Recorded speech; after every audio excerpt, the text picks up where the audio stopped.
'కాంతా' movie ఎలా ఉందంటే, పర్లేదు బావుంది. అంటే వాళ్ళ హానెస్ట్ అటెంప్ట్ అయితే ఉంది. సో, దీన్ని మనం బాగుంది, బాలేదు అని జడ్జ్ చేయడానికి ఇది నార్మల్ నార్మల్ మూవీ గాదు. అంటే ఇప్పుడు జనాల్ని ఎంటర్‌టైన్ జేయాలి అంటే ఆడియన్స్ ఎంటర్‌టైన్ అవ్వాలి. లేదా ఉన్న 2 ½ అవర్స్, 3 అవర్స్ ఏదైతే మూవీ ఉందో అది ఎంగేజ్ జేయాలి. ఆడియన్స్‌ని ఎంటర్‌టైన్ జేయాలి. ఆ కాన్సెప్ట్‌లో అయితే మనం బాగుంది, బాలేదు, వాళ్ళేదైతే అనుకోని చేశారో అది అనుకున్నట్టుగా రాలేదు అని మనం చెప్పొచ్చు. కానీ ఇక్కడ ఎలా ఉందంటే సినిమా బాగుంది అని చెప్పలేం, బాలేదని చెప్పలేం. అది మన మూడ్ బట్టి మనం ఏదైతే ముందే వాళ్ళ మూవీ ఎలా ఉండిద్దో ముందే మనకి వాళ్ళ ట్రైలర్ అండ్ టీజర్, పోస్టర్స్ నుంచి మనకు చెప్పారు. ఇది 90స్ 50లో ఒక యాక్టర్ బయోపిక్ లాగా. అంటే ఇది బయోపిక్ కానీ రియల్‌గా జరిగింది. కానీ కొంచెం ఫ్రిక్షనల్ కూడా యాడ్ చేశారు. సో, మనము కంప్లీట్‌గా ఇది నిజము అని కూడా అనుకోలేం. కాబట్టి ఇప్పుడు మూవీ ఎలా ఉంది అంటే నాకైతే నచ్చింది. నాకైతే వాళ్ళ హానెస్ట్ అటెంప్ట్ అయితే బాగా అనిపించింది. మనకి ఏదైతే ట్రైలర్‌లో చూసామో అదే ఉంది. నేను ఫస్ట్ ఆఫ్ ఆల్ అసలు ఇది ట్రైలర్ చూసి ఇది కొంచెం హీరోయిన్ చూడ్డానికి కొంచెం సావిత్రిలాగా ఉండడం. మళ్ళీ సేమ్ 'దుల్కర్' అక్కడ చేయడం. నాకిదేదో అంటే 'మహానటి' మొత్తం సావిత్రి వర్షన్ చూపిస్తుంటే ఇక్కడేమన్నా 'జెమినీ గణేషన్' వర్షన్ ఏమన్నా చూపిచ్చారా? అని నాకు అనిపించింది స్టార్టింగ్ ట్రైలర్ చూసినప్పుడు. ఎలా అంటే ఆల్రెడీ ఒకసారి పెళ్లయిపోవడం. కరెంటు వర్క్ చేస్తున్న హీరోయిన్ తోటి కొంచెం రిలేషన్ బిల్డ్ అవ్వడం, ఇష్టము, ఆ సాంగ్స్. అయి చూస్తే ఏందబ్బా! ఇది కొంచెం 'జెమినీ గణేషన్' వర్షన్ చూపిస్తున్నారా అని అనిపించింది ట్రైలర్ చూసేటప్పుడు. తర్వాత కొంచెం రీసెర్చ్ చేస్తే అప్పుడు అర్థమైంది. ఇది ఓకే. ఇది 90స్, 50స్‌లో ఉన్న ఒక యాక్టర్ బయోపిక్ టైపు. అప్పుడు జరిగిన ఒక ఇన్సిడెంట్, ఒక క్రైము దానికి రిలేటెడ్ తీశారని అర్థమైంది. So, okay. క్లారిటీ తోటి చూసా. కానీ నిజంగా షాకింగ్ ఏందంటే మూవీ చూస్తుంటే నాకు అదే అనిపించింది. సేమ్ 'జెమినీ గణేషన్' అతనితో పాటు పనిచేస్తున్న ఒక హీరోయిన్‌ని ఇష్టపడ్డం. ఆల్రెడీ పెళ్లయ్యి ఉన్న అమ్మాయి.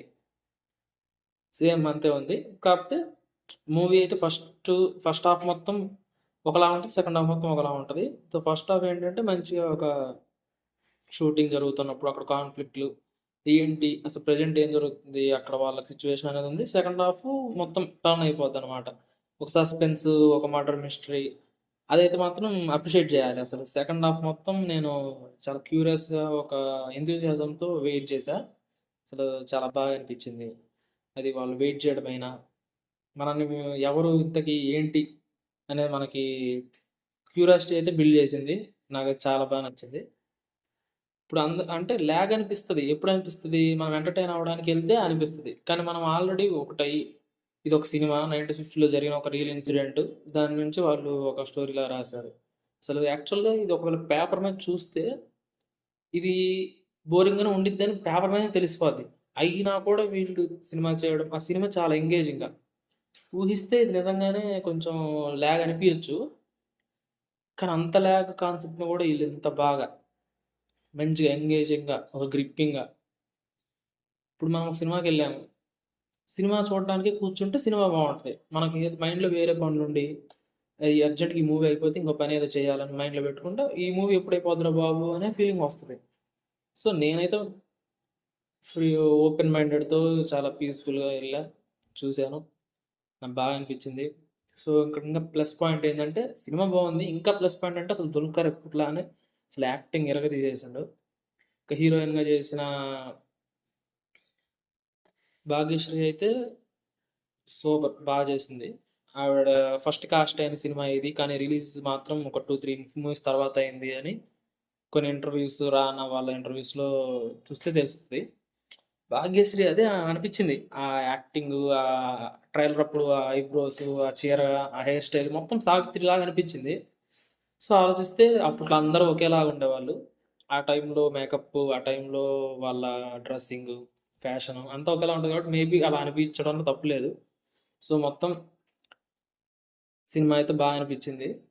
లాగ్ అనేది గూడా అనిపియచ్చు. ఇప్పుడు 'మహానటి'కి దీనికి డిఫరెన్స్ ఏంటంటే 'మహానటిని' మనం ఎన్ని సార్లైనా చూడగలుగుతాం.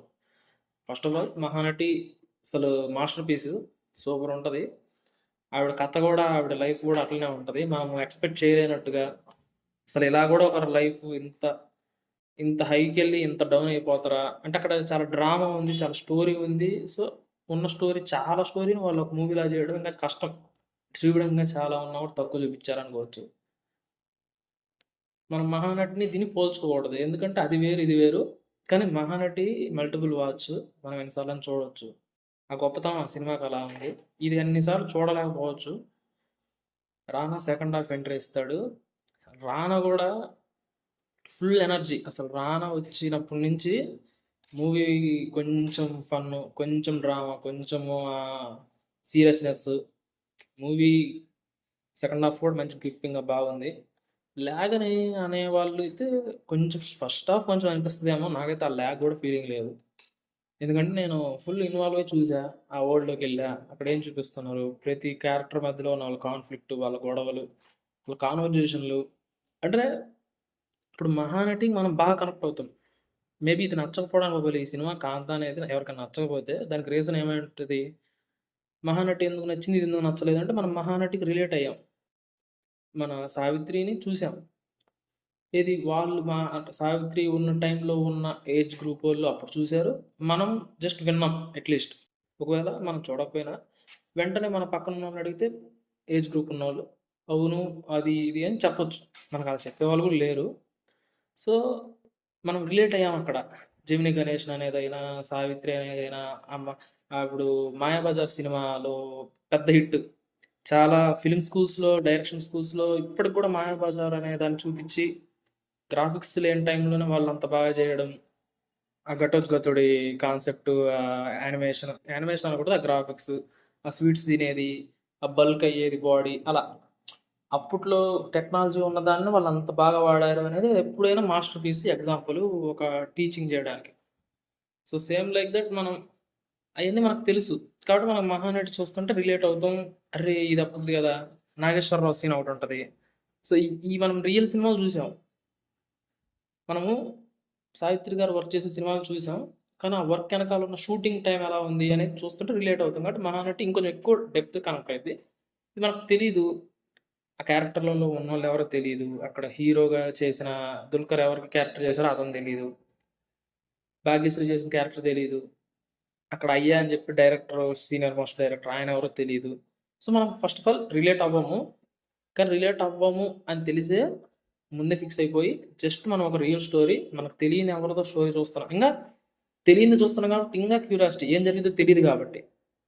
'మహానటికి' కాన్సెప్ట్ తెలుసు మనకి. క్లైమాక్స్ తెలుసు. ఒక మహానటి 'సావిత్రి' ఏం జరిగిందంటే చనిపోయే టైంకి అసలేమీ లేకుండా ఎంత హైలో ఎళ్ళిందో అంత డౌన్‌లో చనిపోయినట్టు ఒక అనాథలాగా చనిపోయినట్టు జరిగింది. కానీ తెలిసిన స్టోరీనే మనం చూసాం. ఇక్కడ తెలియనిది చూసాం అనుకోని కొంచెం ఆనందపడాలి. ఒక కొత్త స్టోరీ తెలిసింది. అంటే ఒక మూవీ షూటింగ్ అయిపోతూ జస్ట్ లాస్ట్ ఇంగ ఫైనల్ డే అన్నప్పుడు ఆ షూటింగ్ సెట్‌లో హీరోయిన్‌గా వర్క్ చేసిన ఒకళ్ళకి స్పాయిలర్ అయిపోద్దేమో. ఓకే. ఎలాగో మూవీ చూసిన తర్వాతే రివ్యూస్ చూస్తారనే ఉద్దేశంలో ఫ్లోలో చెప్పేబోయా. సో, ఇది మూవీ అయితే అనిపిచ్చింది. ఒకసారి చూడొచ్చు. వాళ్ళ హానెస్ట్ ఎఫర్ట్‌కి 'రానా' అండ్ 'దుల్కర్' ప్రొడ్యూసింగ్. వాళ్ళు ఎప్పుడూ బెస్ట్ ప్రొడక్ట్‌నే ఇవ్వాలని చూస్తారు. అందులో ఇది గూడా ఒకటుంటది. ఓకే. ఎంటర్‌టైన్ చేయకపోవచ్చు అంత గ్రేట్‌గా. But genuine effort. నాకైతే సినిమా నచ్చింది. ఖచ్చితంగా అందరూ ఒకసారి థియేటర్‌లో చూడండి. ఎందుకంటే మనం మల్టిపుల్ టైమ్స్ చూడం 'మహానటి' లాగైతే అదైతే ఫర్ ష్యూర్. సో, ఆ ఒక్కసారేదో థియేటర్‌లో చూస్తే ఒక మంచి ఫీలింగొస్తది. ఆ బ్లాక్ అండ్ వైట్ షూటింగ్ చేసిన విధానం. ఆ బ్లాక్ అండ్ వైట్‌లో మనం టీవీలోనే చూసాం. ఒక థియేటర్‌లో చూడలేకపోయాం గదా! సో, చూస్తే బెస్ట్ నాకైతే సినిమా పర్లేదు. అటు గ్రేట్ అని చెప్పలేను. అట్లని వరస్ట్ అని చెప్పలేను. సినిమా అయితే నేను ఎంటర్‌టైన్ అయ్యా. నాకెవరి ఏమైతే ఎక్స్‌పెక్ట్ చేశానో అంతే ఉంది. నేను దానికి సాటిస్ఫైడ్.